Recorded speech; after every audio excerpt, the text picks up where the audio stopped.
Well, good morning and welcome once again to Elevenses. I'm Kevin Williams. This is my twice weekly live webcast, and I've got a fairly packed show for you today. I've actually had to cut a couple of items up because, frankly, otherwise it would have run on for about an hour. Because I've added a much longer section at the end, the in-depth section than I expected, which stay tuned for because it's actually a rather interesting one. It's in fact all about the breathable materials, and it's based on an item video which appeared on the FoF 9 series of videos. So stay tuned till we get to the end of the show, as I said, because I think you'll find it quite revealing. Anyway, right, what else have we got for you today? We have a story about a seriously injured teenager, apparently left abandoned lying in the middle of the road after a stolen motorcycle was involved in some kind of incident. Details on that a bit sketchy, come to that in a minute. A new study shows that the London ULEZ zone has reduced vehicle pollution and improved health. The government's 2020 pledge, however, for EV charging at motorway services has stalled again. In the silly season news, a tarantula has caused a motorcycle crash, and we'll also have a look at there's a story there which is actually missing from the list.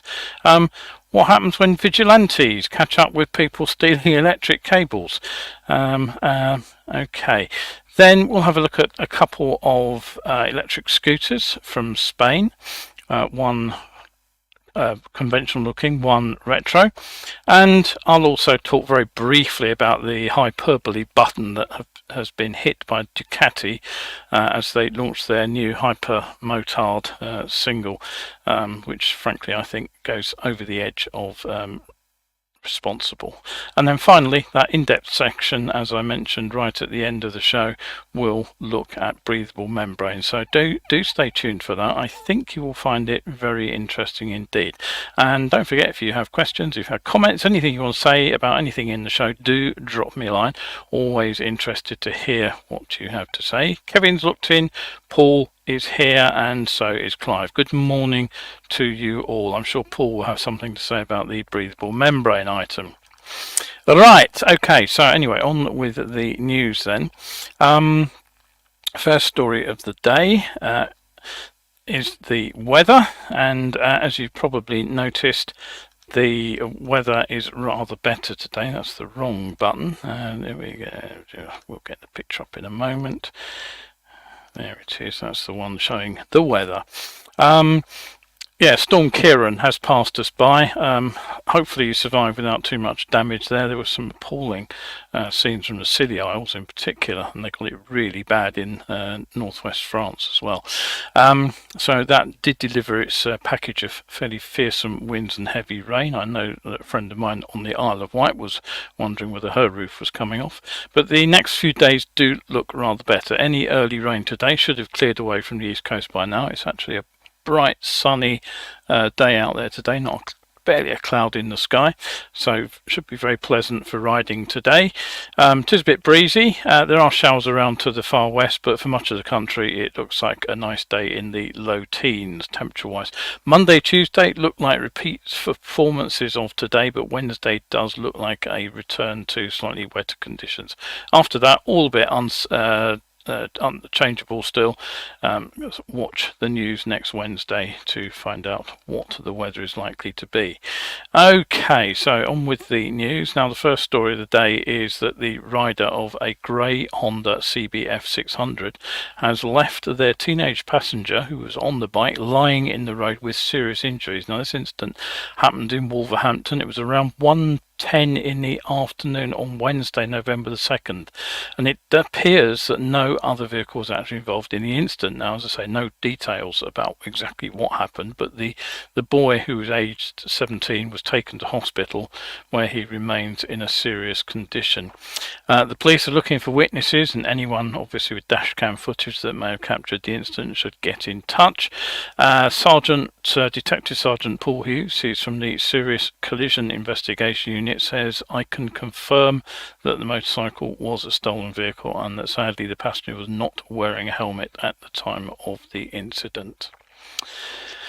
Now, you probably noticed that the government have announced plans to support drivers and to implement a long-term plan aimed at making it more difficult for local councils to implement what they are now calling anti-driver policies. Now, probably the biggest policy seen as anti-driver is London's clean air zone. The first low emission zone was launched in 2008, and subsequently the ultra low emission zone, the ULEZ zone that we're more familiar with now, that was expanded in 2019 from the centre of the city out to the north and south circular roads, and it's been further expanded just this year. So now it goes to the very boundaries of Greater London, which is more or less the M25. So does it work? Well, a new study from the University of Bath shows that both schemes have actually resulted in significantly improved air quality. Now, the study reports that the introduction of the original low emission zone, which was aimed at buses and trucks, if I remember correctly, it reduced particulates in Greater London by 13% between 2008 and 2013. When that data is compared with the data collected from 2003 and 2000 to 2007, before the zone was actually introduced. Now, meanwhile, following the creation of the ULEZ zone in central London in 2019, nitrogen dioxide levels fell by 18.4%, and that's compared to the period between 2016 and 2018. Now, the researchers also looked at respiratory health data, and here what they did was they collected data from London and compared it with other large cities which do not or did not have such clean air schemes, such as Manchester, Leicester, Liverpool and Leeds, and they found that the cleaner air in London contributed to a 4.5% reduction in long-term health problems and an 8% decrease in respiratory issues such as asthma and bronchitis. And what they concluded from this was that the benefits have far exceeded the costs of implementing the schemes. They put the savings in health at over 963 million, so almost £1 billion in Greater London. However, Professor Eleonora Fichera, she did acknowledge that there are concerns with compliance costs for owners of older vehicles, and she pointed out that of course these particularly affect poorer communities. And what she said was, it shouldn't be a choice between health and affording schemes like ULEZ. We must explore innovative policy solutions to make these schemes viable and effective.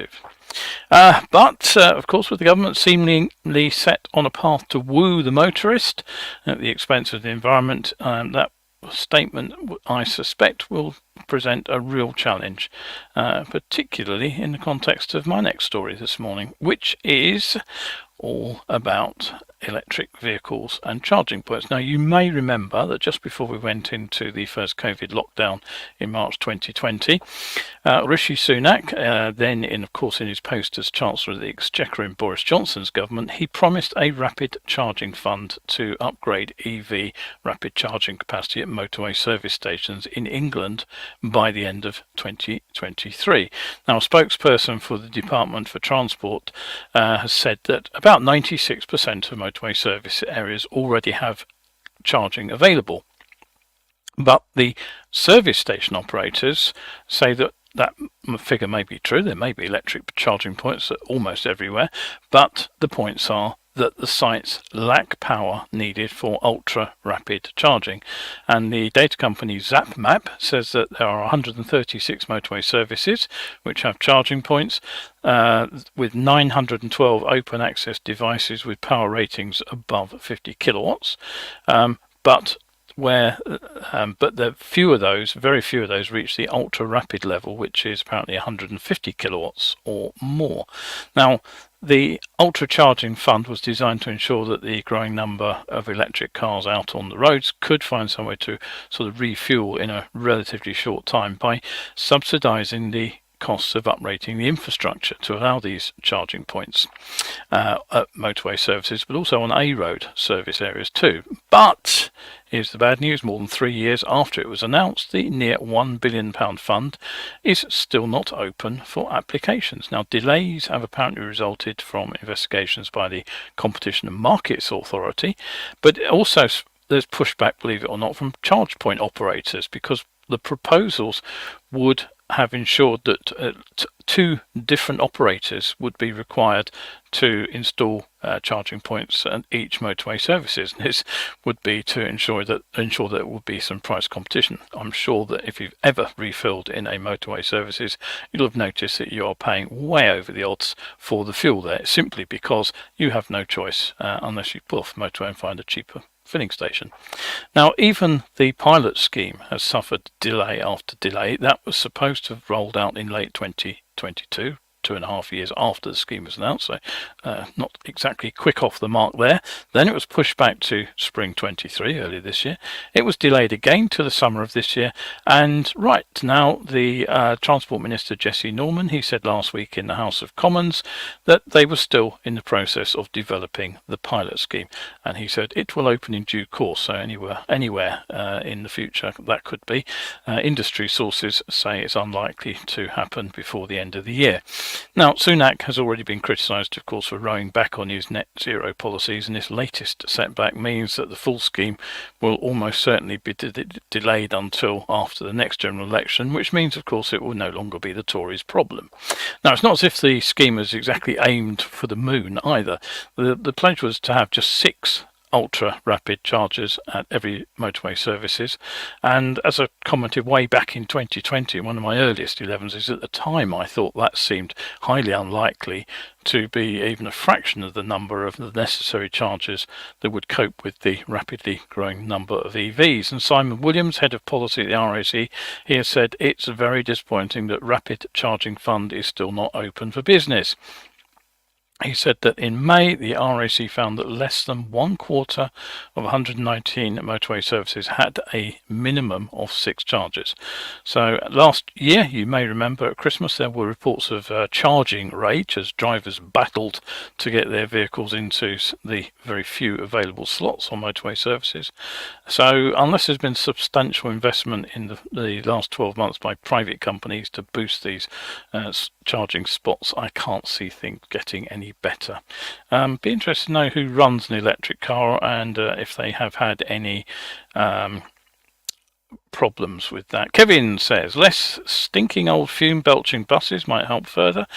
Well, if you have been to London, you'll see that many buses are new.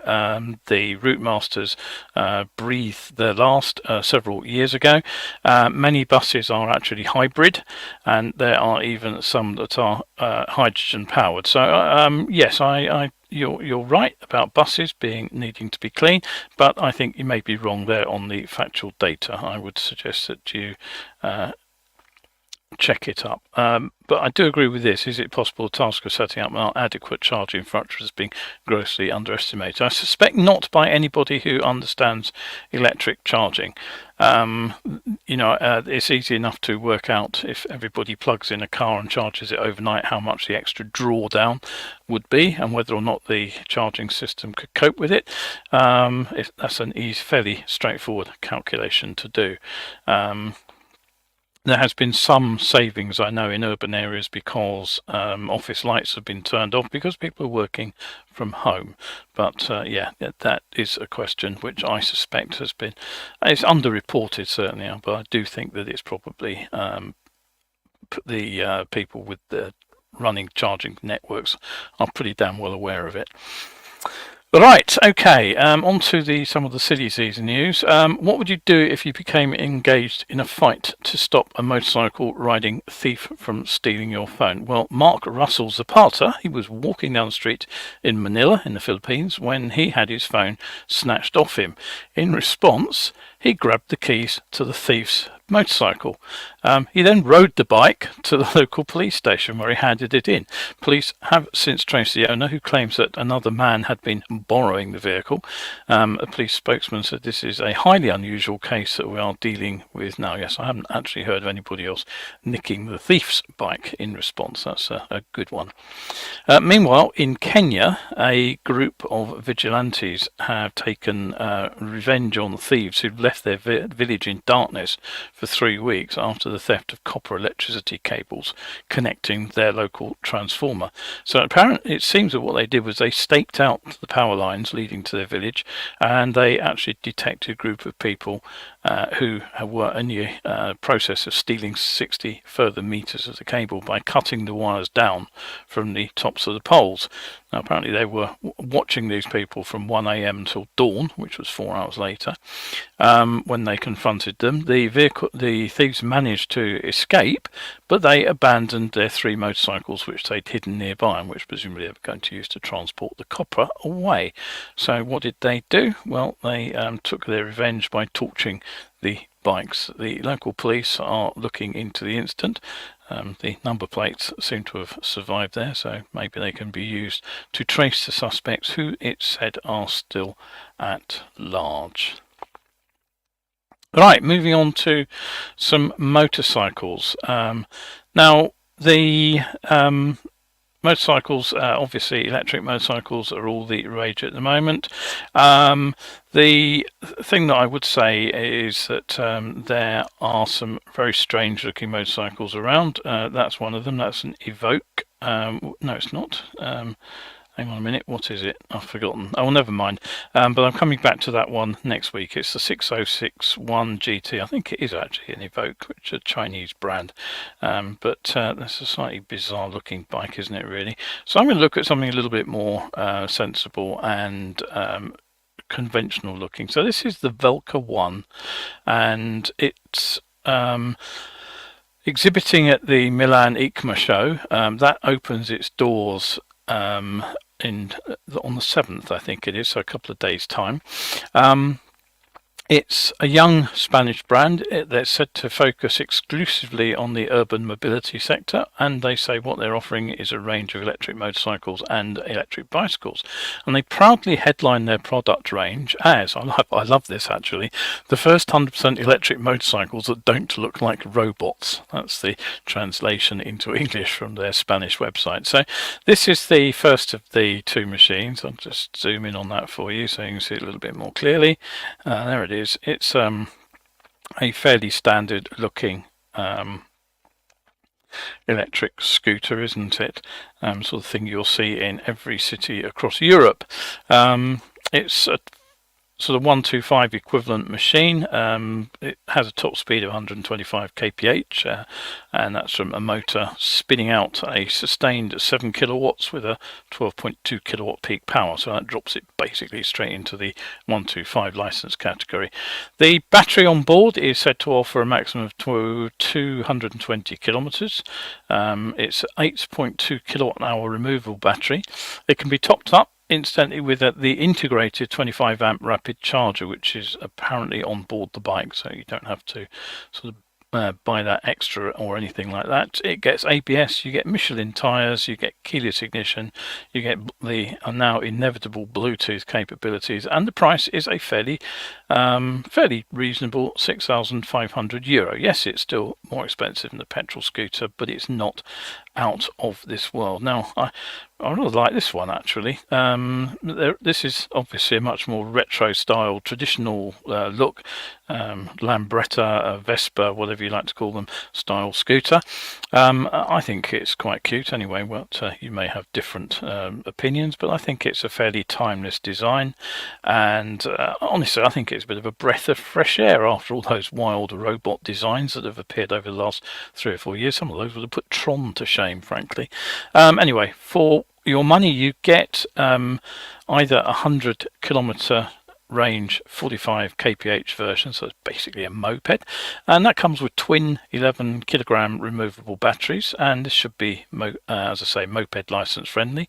Or there is a more powerful City Performance S version, which gets you 90 kilometers of range and a top speed of 90 kph, which is around 55, which should be fine for town city use.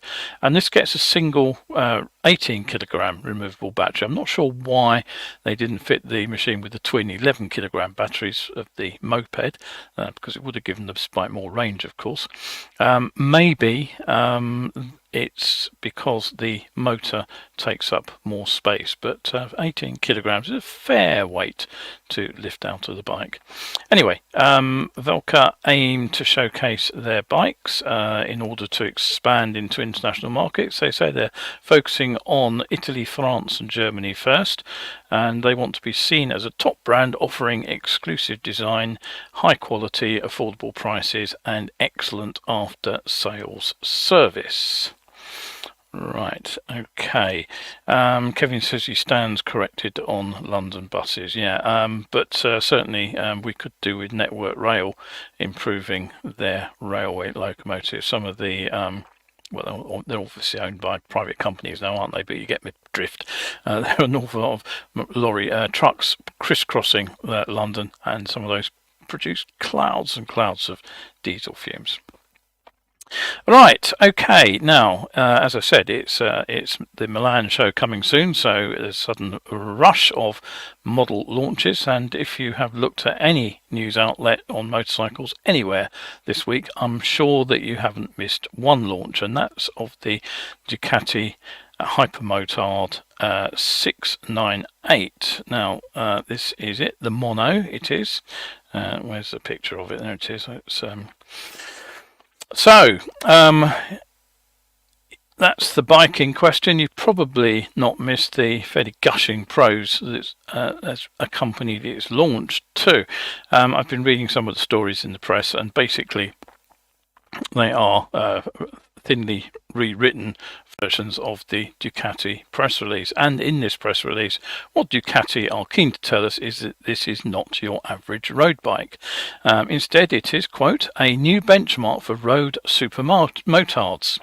It is, quote, a bike created with the sole objective of thrilling through the curves, between the curbs of the tracks, but also in the city, transforming every move into the most fun moment of the day.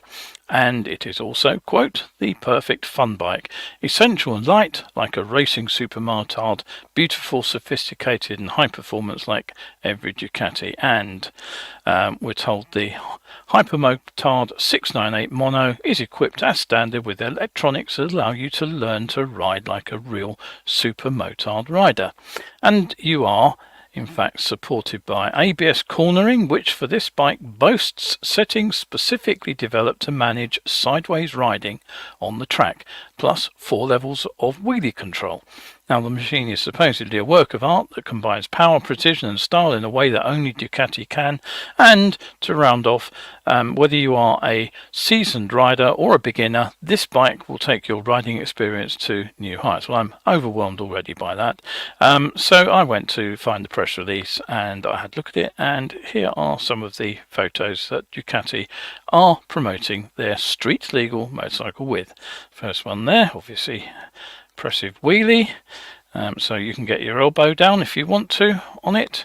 If you don't want to ride it like that, you can cross it up in a wheelie, or you can ride it. Oh, that's the wrong picture. Where did the other one go? All right, never mind. So there was one more there. If you want to watch the video of the Hypermoto link, then you will find it. Here it is. I've already just copied it in. I just need to press the paste button. So there you are. You can go and have a look at the video for yourself and find out what Ducati have to tell you. Fun on the track. Well, that's one thing, but is it irresponsible to promote this Hypermotard in this way as a road bike? I'll leave you to go through the rest of the sort of gushing prose with which this bike's being described, and you can describe for yourself, decide for yourself. But if you want my opinion, you're going to get it anyway.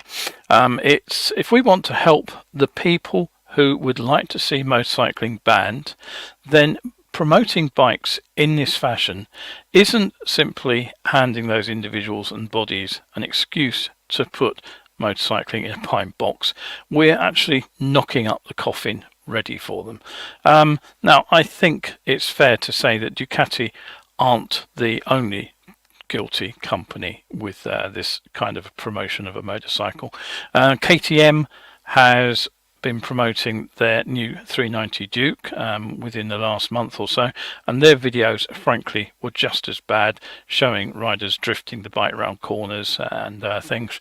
And Suron too had a video of their latest road legal electric bike where they were showing a rider jumping it down a set of pedestrian steps. I mean, so I think these the advertising is running amok, and frankly this is where the Motorcycle Industry Association should be stepping in and telling them to tone it down. Instead, what they want is of course to take the brakes off rider training, which I can't honestly see happening with advertising like this going on.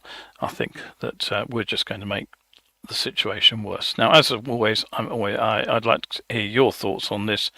Kevin says, totally agree. Remarketing. Car manufacturers are not allowed to promote high-speed road use here in the UK. No, but they do get around that again by showing cars being blasted across dirt roads and things. There needs to be a rethink on the way motorcycle marketing is promoted.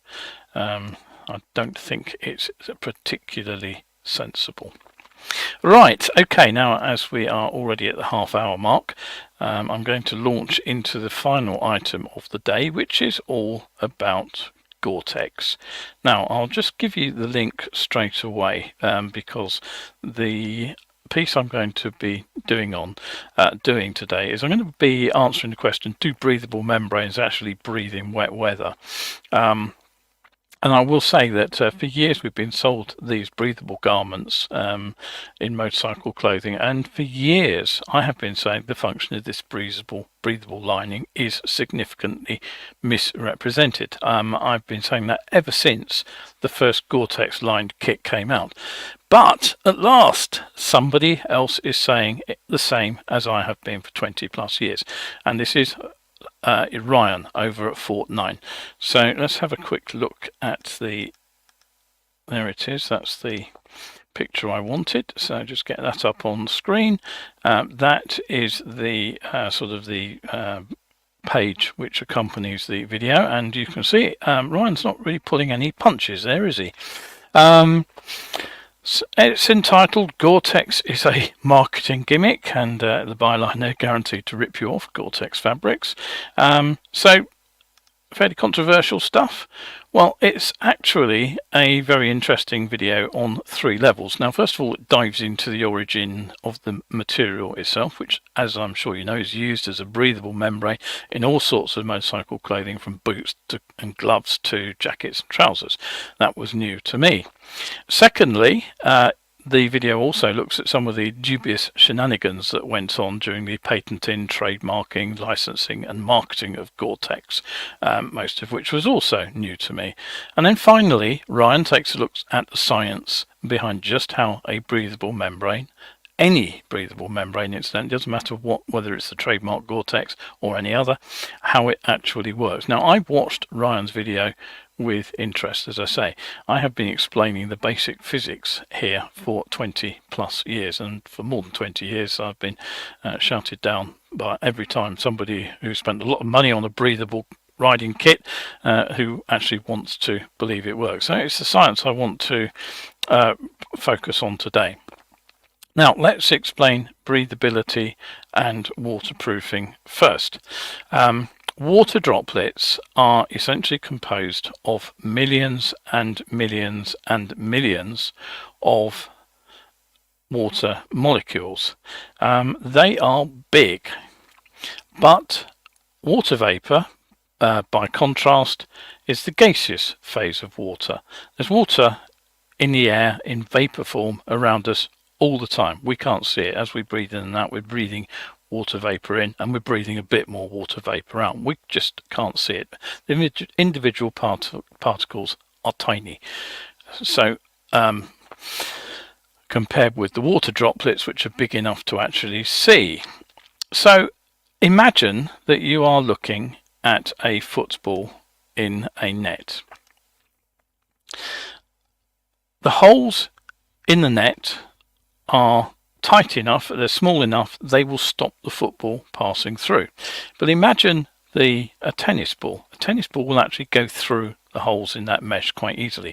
Now the size comparison is way off, of course, but that's essentially how your breathable membrane works. The holes in the membrane bar the passage of water droplets. Those are big enough to see. That makes it waterproof, but they allow the invisible tiny water vapor particles to pass through, and that's what makes it breathable. So 3.5 minutes or so into the video, Ryan gets to this point, and he doesn't, as I say, doesn't pull any punches. What he says is, quote, advertising Gore-Tex as waterproof and breathable is the sneakiest of lies.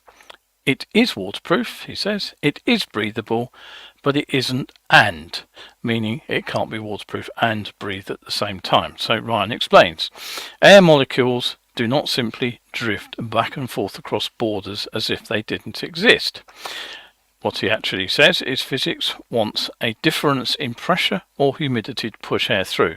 Without that motivation for flow, not much breathes. Now, back to the science, because this is the crux of the issue.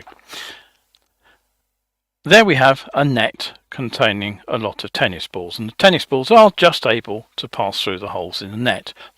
Now, this is representing the movement of water vapor across the semi-permeable membrane. The football, remember, the water droplet still can't get through, but the tennis balls, the water vapor, they can pass through this net. But they need a humidity gradient to work. And so what we have here is we have a lot of tennis balls on the inside of the net. That's your high level of water vapor, high humidity, and outside the net there are relatively few tennis balls, so that is your low level of humidity.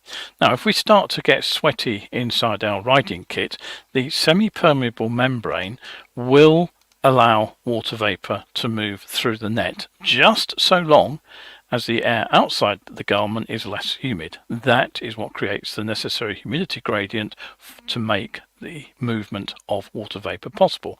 So imagine we're riding through Nevada. It's a nice hot day. Being Nevada, of course, the air is unbelievably dry, and so the breathable membrane will allow the water vapor from our sweat to pass and will stay cool, well, coolish, and dry on the inside of our outer clothing. And you can actually prove this very simply, and I've done this myself. If you soak your t-shirt to try to stay cool, it'll dry out in half an hour or so straight through that breathable membrane. But of course you should, I hope, now see the problem.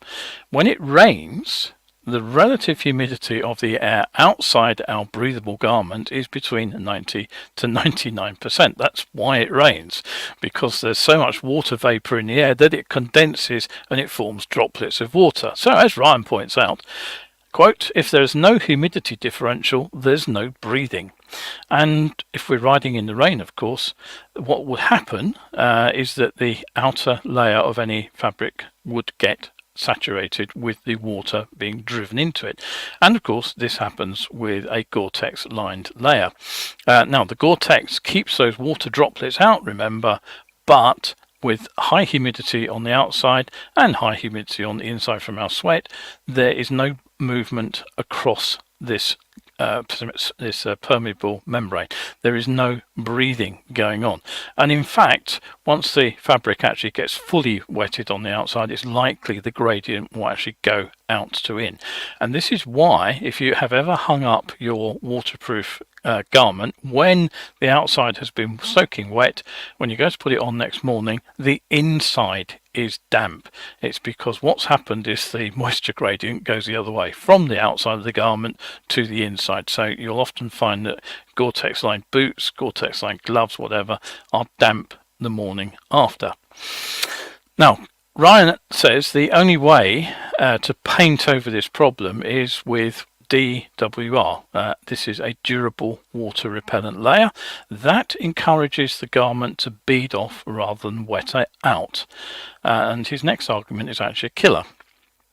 If a garment beads water perfectly, then, well, why do I need Gore-Tex with an outer layer that's already hydrophobic? I might as well clothe my body in a sheep. I like that image, I have to say. And he continues, on the one hand, I admit it's neat to have a garment that does two jobs in two types of weather, but on the other hand, even at its most waterproof, Gore-Tex is not that waterproof. Even at its most breathable, it's not that breathable. And I'd agree with him, particularly as the durable water repellent layer rarely lasts more than a few months. Now, you'll know when it's failed. The water will no longer bead up on the outside of your jacket or trousers, but it will soak into the fabric, and that's when your incredibly expensive Gore-Tex kit has actually failed. Now, Ryan concludes you could tenably claim to be better off with a wool sweater and a garbage bag. Well, I don't quite go as far as wearing the garbage bag, although I have to remember one particularly nasty day when I completely forgotten my waterproofs, and I did actually go and buy a bin liner, and I cut some holes in it and stuck it over the top of my waterproof my permeable membrane riding jacket. But normally what I would do is I have a cheap nylon proofed jacket and trousers. You can buy them from any sort of hiking store or something. They cost pennies, and I wear them over the top of my breathable garment.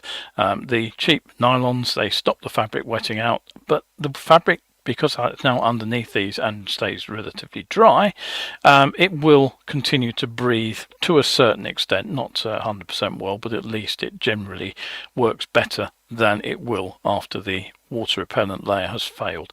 And of course, once your cheap waterproof jacket has finished its life, it's usually about a year for me, I just toss them in the bin, buy a new one sort of around about this time of year, and then I've got a waterproof jacket for the rest of the year. Now, there are cans and bottles of reproofing liquids, reproofing sprays, there are washing treatments and all this kind of thing, and I'll admit they do have some limited effect. But you know what? You'll spend less and you'll stay drier with that cheap nylon over jacket and trousers than you will with all the reproofing in the world. Now, people often point out, incidentally, that breathable garments are used at sea, but interestingly, if it's not actually raining on your boat at that particular moment, then the relative humidity is probably lower than it is when it's raining on land. In fact, it's typically the sea level humidity, a couple of meters above the water level itself, is actually only a maximum of about 80% if the weather is not raining at that time, and it can be lower. So you can be hit by spray. Basically, the spray will bead up and run off, and then the water vapor level in the air outside your jacket will actually be low enough that the garment will shed some moisture, water vapor, through the breathable lining too. So it will fend off the spray and it'll breathe at the same time. So, conclusions then. Well, everything here is basic physics, but I have to say, whoever paid attention to the science when they've just paid top dollar for their riding kit? Still, it is nice to have someone saying the other thing, the same thing as me. Right, I predicted Paul might have something to say, so here is what he is. A material that is fully breathable whilst being simultaneously waterproof must surely represent the holy grail for all foul weather clothing, not that just worn by motorcyclists. Add in the requirement for levels of abrasion, cut and tear resistance, and this even taller order. And he says, isn't ventilation in warmer conditions to mitigate heat stress actually the most important and achievable requirement for motorcyclists? Well, I would agree. That's exactly what I just said about riding in Nevada. The same kit that I wear, I was wearing in the UK. It was actually an Aero Stitch suit, for those who are interested. It was breathable out in Nevada in some very, very hot weather indeed. 110 plus. It was several days we were riding. I wouldn't say I was comfortable inside it, but it certainly stopped me turning wringing wet with sweat, which has happened here in London actually on a very humid day. So yeah, anyway, there you are. go and watch the Fortnite video, make up your own minds, but come back and listen to the science of this again. And I will put this actually up as a post tomorrow on my Facebook and coffee pages. So I said it was a fairly long one today, so yeah, we run to 40 minutes again. So this is time to wind up. Now, what do I want to say while I wind up? Oh yes, of course. The first thing I want to do is thank this week's coffee subscribers, and if I've done the right bit of updating, I should have the list of people who have subscribed in the last 7 days. There they are: Kelvin, Hallam, Nigel, Brian, who bought a book, Charles Kittle, Helen, Margaret, Ian, and Anonymous. So once again, thank you very much indeed for your support over there. And don't forget, if you do enjoy these in-depth items, then do check out my commissions page over at my coffee page there. If you have a question of your own that you'd like answered, drop me a line and I'll do my best to answer it for you. So, right, that is it for today's show. Anything else to say? No, the November special will be coming up soon, and of course we're coming up to Black Friday, aren't we? So there will be a very special offer on one of my books. Staying secret for now, so keep an eye on my Facebook page, keep an eye on my coffee page, and make sure that you come back soon to my 11ses show. Next one will be on Sunday. So thank you once again for looking in. I hope you've enjoyed the show today. I hope you found it informative. And if you are out there riding your bike, do stay shiny side up. I'm Kevin Williams. This has been 11ses. Thank you once again for watching. See you on the next show. Bye for now.